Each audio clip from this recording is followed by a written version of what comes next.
5 lições de psicanálise, uma introdução e um mergulho na primeira lição.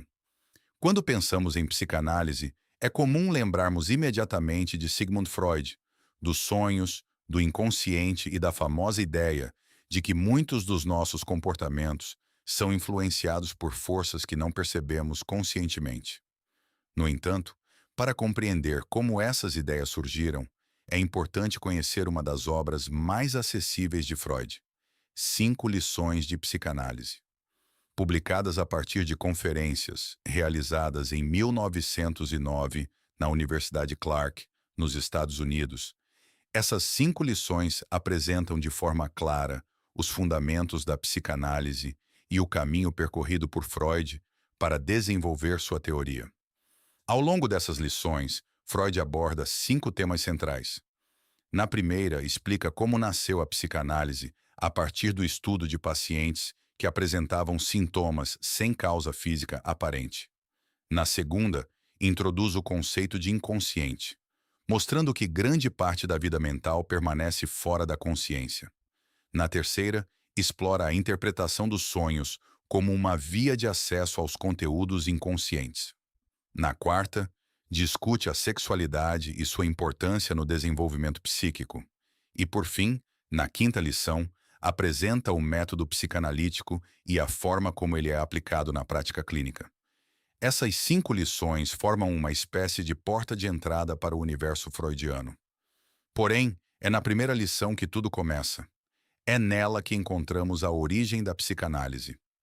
A primeira lição: o nascimento da psicanálise. Para compreender a primeira lição, precisamos voltar ao final do século XIX. Naquela época, a medicina acreditava que toda doença deveria possuir uma causa física identificável.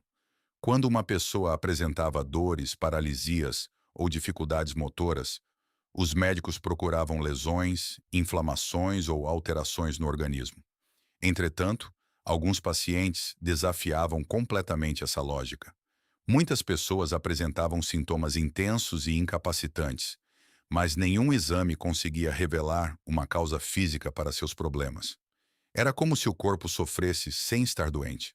Esse fenômeno era frequentemente classificado como histeria, um diagnóstico bastante comum na época, especialmente entre mulheres.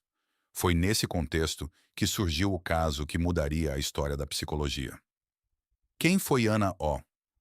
A paciente ficou conhecida pelo pseudônimo de Anna O, mas seu verdadeiro nome era Berta Pappenheim. Ela era uma jovem inteligente, culta e extremamente sensível. Durante o período em que cuidava de seu pai gravemente doente, começou a desenvolver uma série de sintomas intrigantes. Em alguns momentos, perdia a capacidade de falar normalmente. Em outros, apresentava dificuldades de visão, paralisias em partes do corpo, crises emocionais intensas e alterações de comportamento. O mais impressionante era que os médicos não encontravam nenhuma explicação física para esses sintomas. Ana sofria de forma real e intensa, mas seu sofrimento parecia escapar às explicações tradicionais da medicina. O trabalho de Joseph Breuer. Ana foi tratada pelo médico Joseph Breuer, colega de Freud. Breuer começou a utilizar a hipnose para ajudá-la a recordar experiências emocionalmente marcantes que haviam sido esquecidas ou evitadas. Durante essas sessões, algo surpreendente acontecia. Quando Ana conseguia lembrar de determinadas situações dolorosas e expressar emoções que estavam reprimidas, alguns de seus sintomas diminuíam ou desapareciam temporariamente. Era como se as emoções guardadas encontrassem finalmente uma forma de expressão. A própria Ana chamou esse processo de talking cure, expressão que ficou conhecida em português como cura pela fala. Essa observação foi revolucionária. Pela primeira vez, surgia a hipótese de que certos sintomas físicos poderiam estar ligados a conflitos emocionais não resolvidos. O que Freud percebeu? Freud ficou profundamente impressionado com esse caso. Ao estudar as observações de Breuer, começou a perceber que o sofrimento humano não podia ser explicado apenas por fatores biológicos.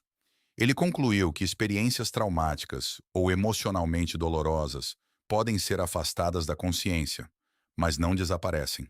Elas continuam existindo na mente e influenciando a pessoa de maneira indireta. Essa ideia deu origem ao conceito de repressão.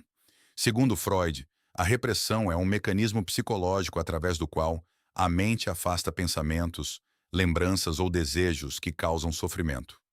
No entanto, aquilo que é reprimido não deixa de existir. Pelo contrário, continua atuando silenciosamente e pode retornar sob a forma de sintomas, medos, ansiedades ou comportamentos repetitivos. O surgimento do inconsciente. A partir dessas observações, Freud começou a desenvolver uma das ideias mais importantes de toda a psicanálise. Ele propôs que existe uma região da mente que não é acessível diretamente à consciência. Essa região recebeu o nome de inconsciente. No inconsciente permanecem desejos, conflitos, traumas, lembranças e emoções que não conseguimos acessar facilmente. Mesmo invisíveis, esses conteúdos exercem enorme influência sobre nossas escolhas, sentimentos e comportamentos. Essa descoberta representou uma verdadeira revolução. Até então predominava a ideia de que o ser humano era guiado principalmente pela razão consciente. Freud mostrou que existe uma dimensão muito mais profunda e complexa atuando dentro de cada indivíduo. Por que essa lição é tão importante? A primeira lição é considerada o ponto de partida da psicanálise porque apresenta as bases de toda a teoria freudiana. É nela que surgem conceitos fundamentais como repressão, inconsciente, sintoma psíquico, cura pela fala, relação entre mente e corpo. Além disso, essa lição inaugura uma nova maneira de compreender o sofrimento humano. Em vez de olhar apenas para os sintomas visíveis, Freud propõe investigar sua origem emocional e psicológica. Ele nos convida a fazer uma pergunta que continua atual até hoje. O que existe por trás daquilo que sentimos? Conclusão. A primeira lição de Freud nos ensina que o sofrimento humano nem sempre nasce de algo que podemos ver ou tocar. Muitas vezes, suas raízes estão em experiências, emoções e conflitos que permanecem ocultos dentro de nós. A história de Ana O mostrou que aquilo que é silenciado não desaparece.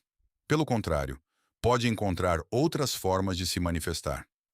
Foi a partir dessa descoberta que Freud iniciou a construção da psicanálise, uma teoria que transformou para sempre a maneira como compreendemos a mente humana.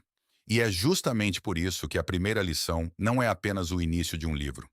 Ela representa o nascimento de uma nova forma de entender o ser humano, seus conflitos e seus mistérios mais profundos.